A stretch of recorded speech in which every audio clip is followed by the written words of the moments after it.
en economía y teología. El padre estuvo presente en la fundación de la Universidad Católica Andrés Bello en el año 1953, época para la cual el enfrentamiento entre el gobierno de Marcos Pérez Jiménez y la Iglesia hacían casi impensable la fundación de una universidad privada y católica. El padre Sucre tuvo la oportunidad de relacionarse con distinguidos personajes de la política venezolana, que también fueron partícipes en la historia de la universidad. Lugar de nacimiento, Maternidad Concepción Palacio, que me hace mucha gracia, ¿no? Lugar de nacimiento, Caracas. Entonces yo les digo, mire, cuando a mí me preguntan el lugar de nacimiento, digo, la cama de la señora Sucre. Todos nacimos en la cama de la señora. Yo me llamo Eduardo, de apellido. Eso parece que fue un irlandés que llegó a Canarias en 1770 o así, y castellanizó su nombre porque él se llamaba Edwards, y Edwards sí suena en inglés apellido, ¿no? Entonces él lo tradujo y somos Eduardo. Entonces, Sucre Eduardo, 12 carajitos. Y mi tía, la razaba de Eduardo, 12 carajitos. Mira, yo por supuesto desde los 4 o 5 años estoy con los curas españoles, vascos, como Ugalde y compañía, en el Colegio San Ignacio. Antes nos ponían en un colegio que había en la esquina de Balconcito. Ustedes ni siquiera saben qué es eso, ¿no? Yo nací soy gallego porque nací de Tracabordo a Miguel Ancho. Esto queda a 2 cuadras de la Plaza de la Candelaria, donde José Gregorio Hernández me robó mi pila bautismal. Donde está la pila bautismal, ahí pusieron el cadáver de José Gregorio. Está en la Candelaria. Entonces, fuera de un primer año que hice con unas monjas, que era una perdedera de tiempo, fui al Colegio San Ignacio, toda mi familia desde el Colegio San Ignacio, y gente importante como Calvani, como Caldera, todos se formaron en el Colegio San Ignacio, cuando estaba en la esquina de Jesuitas.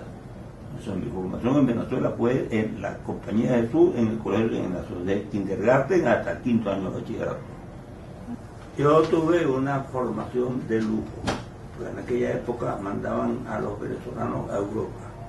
O sea, yo tuve 6 años en España de cura, 3 años en Lovaina. ¿Dónde queda Lovaina? Al lado de Bruselas. Donde estudié economía por orden de mis superiores. Nunca me gustó la economía, que fui director de economía, decano de economía toda la vida. Y luego tuve 4 años en Austria, en Innsbruck, que es el paraíso del esquí y del turismo. Y al final 1 año en Gales. En Europa en esa época había una ignorancia enorme de Latinoamérica. Eso era América, parte de España.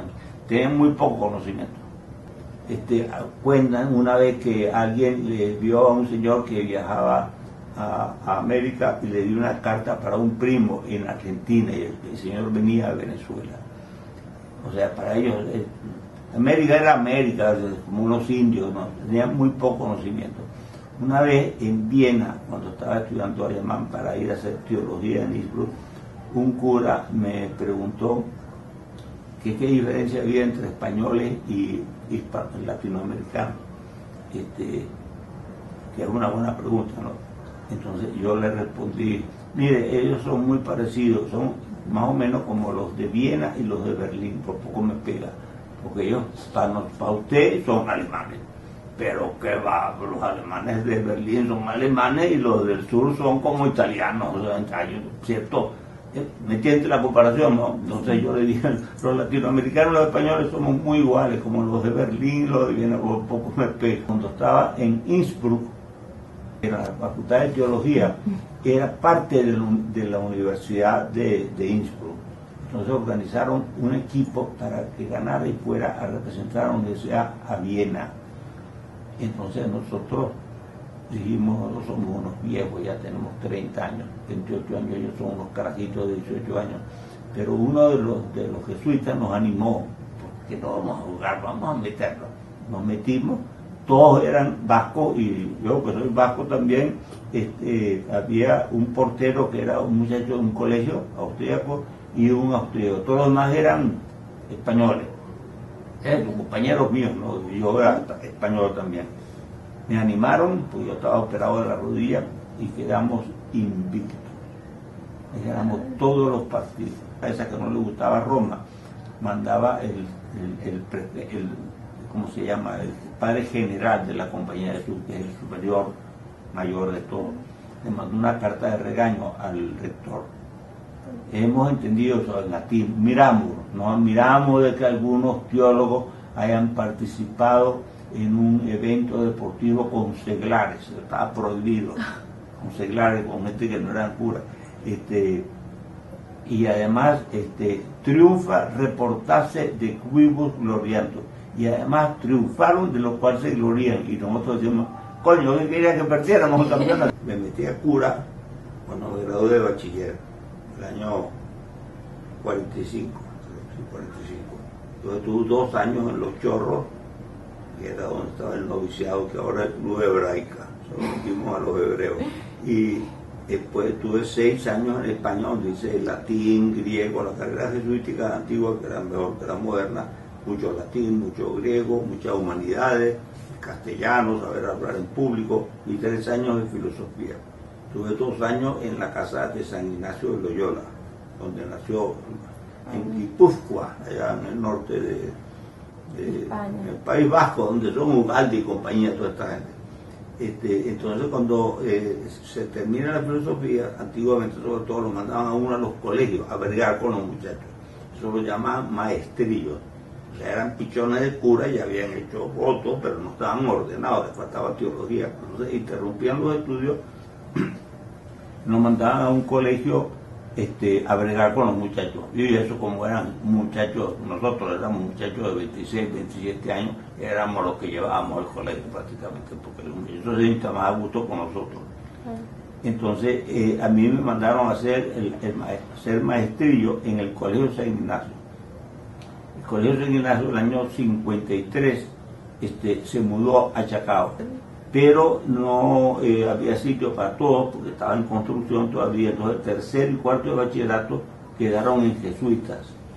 Entonces yo hice el magisterio en la esquina de jesuitas, y en ese año se fundó la Universidad Católica Andrés Bello, aprovechando la generosidad, no sé de quién, de los mismos curas, pues, que nos cedieron el espacio. Teníamos todo el espacio del Colegio San Ignacio, lo cogió la Católica, de jesuitas a Mijares. La creación de la Católica fue decretada por la Conferencia Episcopal en Mérida en noviembre, el 2951.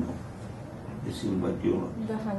Lo decretaron los obispos, pero los obispos lo decretaron porque se lo pidieron los curas.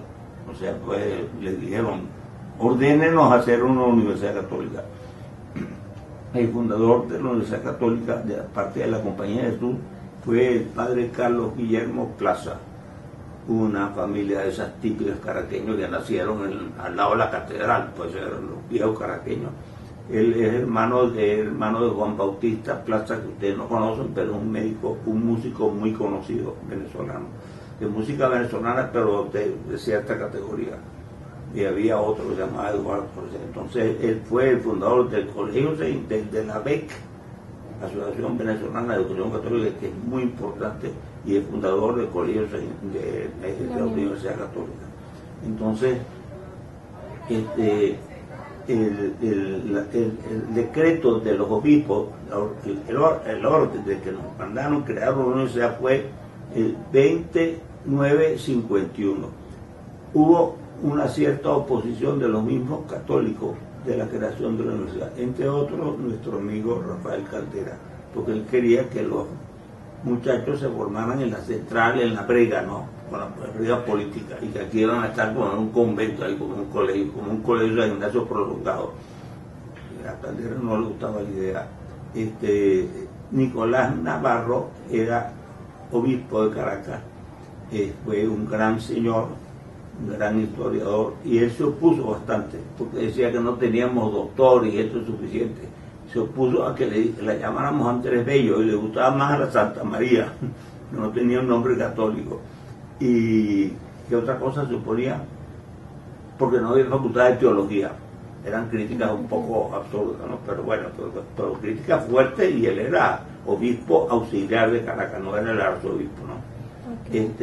Entonces, yo siempre digo que los fundadores de la Católica son dos, son el padre Plaza y un señor que se llamaba José Loreto Arizmendi.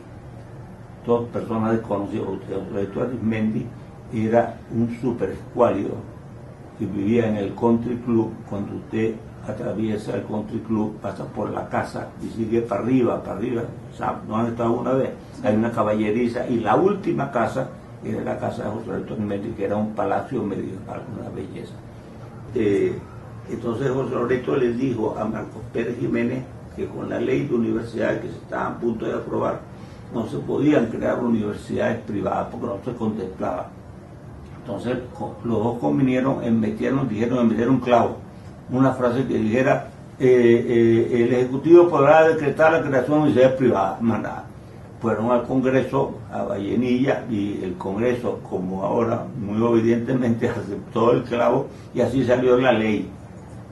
Claro. Una ley donde había una frase que decía el Ejecutivo podrá crear universidades privadas. Entonces, a continuación, después de cierto tiempo, en 2 meses antes, aquí está, el decreto del Poder Ejecutivo para crear universidades privadas fue el 21 de agosto, no me acuerdo de qué año. Yo creo que del 53, del mismo año. O sea, poco antes de la creación salió un decreto del presidente de cómo se hacía para crear universidades privadas. O sea que la creación de la Católica se debe en gran manera a ese gran señor que era José Loreto Arizmendi, que era lo más escuálido del mundo, pero un caballero. Entonces, primero se creó, en base al cambio de la ley de universidades y al decreto que hizo el Ejecutivo, disponiendo de cómo se creaban universidades privadas, se decretó la fundación de la Católica el 18 de octubre del 53. ¿Cuándo es? 19 de octubre del 53 se creó la Católica. Y antes, un poco antes, se creó la Santa María, para que no dijeran que los curas primero.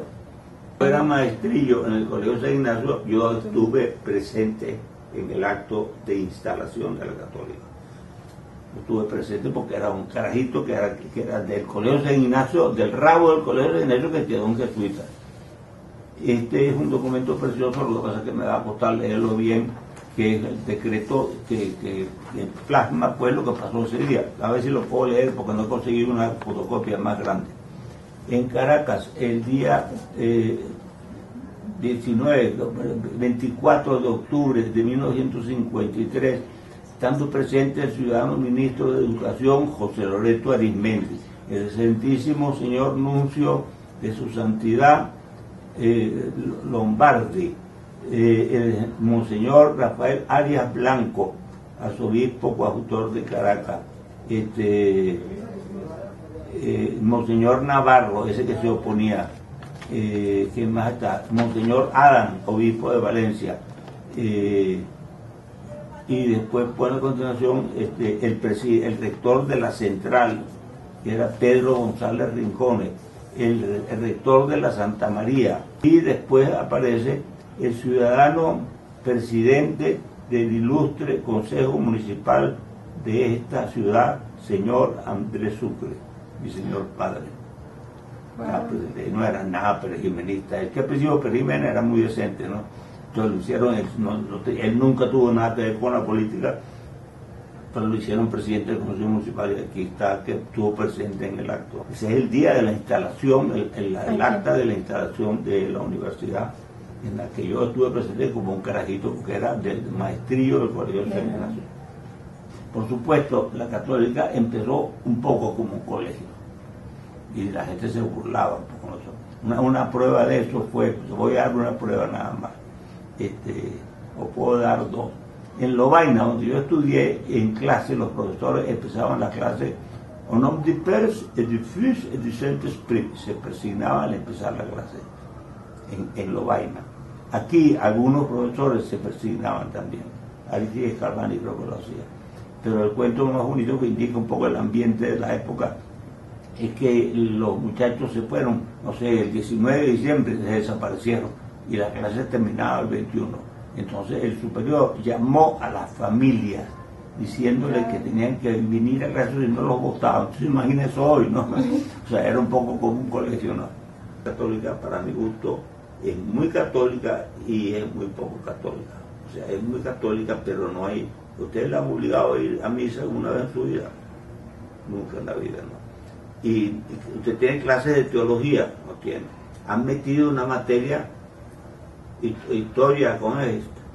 Historia y cultura, una que dan en primer año, que es una pseudo religión, un poco disimuladamente. Pero usted va a Estados Unidos y hay teología 1, teología 2. O sea, son jesuitas, católicos de frente. Por eso yo he creído, por ejemplo, siempre que los judíos se sienten muy a gusto aquí, porque nunca han sentido ninguna presión de ninguna forma. Los primeros 4 rectores fueron curas y venezolanos por nacimiento. El padre Carlos Guillermo Plaza, que lo votaron al año y medio. El padre Barnola, que acabó en la cárcel y tuvo una serie de problemas, porque los curas españoles vieron que tenían terror de que cerraran la universidad. Pedro Pablo Barnola fue un gran señor, hijo de catalanes, presidente de la Academia de la Lengua, que fue el segundo rector. Era un furibundo antiperejimenista, que adoraba a Caldera. Echaba unos sermones tremendos. Llegó a tal punto que lo pusieron preso. Y entonces no lo maltrataron. El jefe de la policía era un tal Pedro Estrada, que no sé si le suena, famosísimo. Algunos dicen que se casó con una mujer bellísima porque mandó matar al marido, y otros dicen que el marido se murió en un accidente. Una Párez, que era una belleza de mujer. Estrada era un policía muérgano, desgraciado, pero muy culto, sabía lo que hacían. Entonces lo pusieron preso y lo llamaban semi-interno al padre Barnola. ¿Sabe lo que significa semi-interno? Cuando usted está en Mérida, por ejemplo, y hay un internado de jesuitas, el internado significa que usted está día y noche ahí, esa es su casa, ¿no? Y realmente tiene un poco de carácter de castigo, así, pues, para Mérida, para el internado. Pero los de Mérida muchas veces eran alumnos de ese colegio, pero por la noche dormían en su casa. Entonces eso lo llamaban semi-internos. A Barnola, por respeto que era cura, lo dejaban dormir en el San Ignacio y por la mañana lo metían en la cárcel otra vez. Y cuando se acabaron los pleitos, lo mandaron a Barquisimeto, era espiritual de los niños.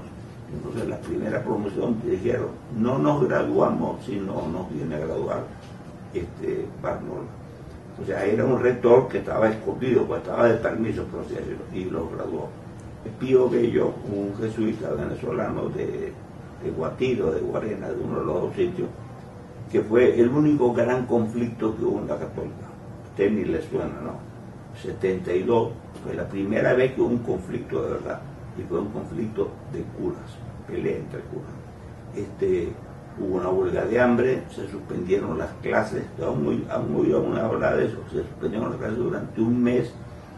Los estudiantes no pagaban porque no tenían clases, entonces los profesores no cobraban. No, fue un peo espantoso y fue problema de curas, pelea de curas, completamente. Ugalde era enemigo número 1 mío, por ejemplo. Era bastoso, basado un poco en la teología de la liberación, una cosa que estaba de moda en la época, que estaba muy inspirada en Carlos Marxismo. Había una frase famosa que decía, ser cristiano es ser socialista. Cosa de la época. Eso se fue moderando después, pero fue un pleito muy desagradable. Y entonces casi hasta se pensó en meter la universidad. O sea, no se ha cerrado un mes, entonces imagina eso, ¿no? Y huelga de hambre tirado ahí. Por fin Pío Bello cedió, él votó a 3 profesores y votó a 25 alumnos, lo cual fue... Yo era brazo derecho de Pío Bello, él me llevaba para todas partes, me llevó a ver a Caldera. Caldera dijo, es un pleito de cura, no lo dijo, pero lo pensó, es un pleito de cura, los curas lo tienen que arreglar. Yo viajé a Roma con Pío Bello, él me agarró como su secretario privado, pero yo no decidí mucho de lo que se decidió allá arriba, ¿no? En Roma los superiores no le hicieron ningún caso a Pío Bello. Arrupe, que era el general de la Compañía de Jesús, se burlaba de él. Sí, entonces por fin se dio Pío Bello y renunció. Renunció, pero estaba de permiso, estaba en su cuarto allá arriba. Entonces fue la primera vez que en medio de aquel peo de locura buscaron un seglar, uno que no era cura, y ese fue Guido Bernal, un gran señor. Él tuvo una pareja de jesuitas que llamaban el binomio de oro, que era a Sagra y un servidor, como dicen los españoles. Él se apoyaba en nosotros como jesuita, porque él no era jesuita, no.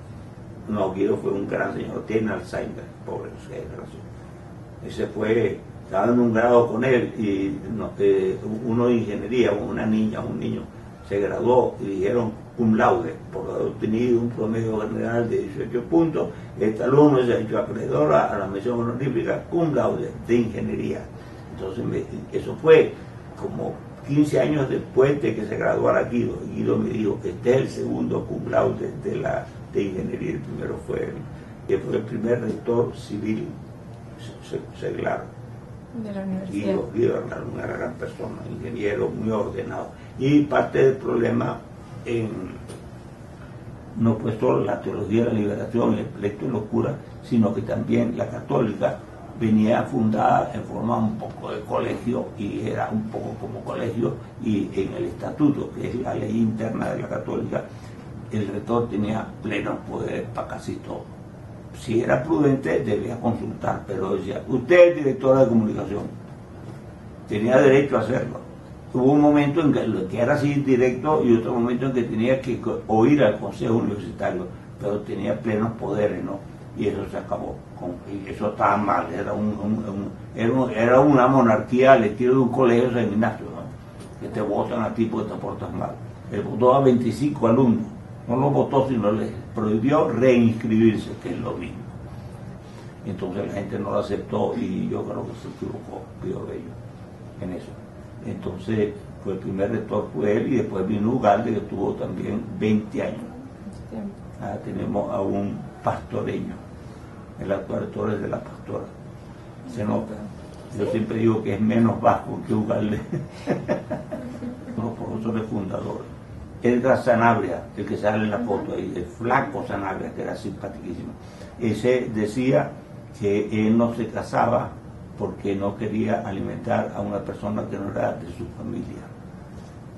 Pero estando en Uruguay, no sé, en un momento dado, se casó con una uruguayo venezolana, y a él le dio una enfermedad o algo así, y le dio un poder a su mujer, y la mujer lo dejó en calzoncillo, le robó todo el dinero. El flaco Sanabria era un show simpaticísimo. Ese daba clase y entraba por la puerta principal, porque claro, era presidente de la República, presidente encargado, o sea, llegaba, cogía el revólver, lo ponía sobre la mesa, y era un hombre muy original, y sale en la foto ahí del flaco Sanabria. Ese sí lo conocí yo, porque era muy amigo, vivía muy cerca de mi casa, allá en Altagracia, en el centro de Caracas. El flaco Sanabria. Roberto Álamo, que no lo conoce, era un gran señor. Tomás Polanco Alcántara. Tomás Polanco Alcántara fue compañero mío de kindergarten a 5º año. Se murió y se fue un gran, él era un gran abogado, pero después se pasó a la historia y hizo como 7 libros de historia con Vicente Gómez, de fulano y de fulano. Tomás Polanco. De sociología era profesor Rafael Caldera. José María Velas, el fundador de Fe y Alegría, era profesor de ingeniería, de religión y cosas de eso. Justo Pastor Faría, que era un señor que se perdía de vista. Henry Castillo Pinto y Santiago Vera Izquierdo, que fue un privilegio para la católica. La católica en esa época tenía unos decanos que eran unos fantasmas, venían 10 minutos a la semana, y quien llevaba los las escuelas eran los curas, que eran directores de escuela. Por ejemplo, yo era director de economía y era como decano, porque el decano venía una vez a la semana o así.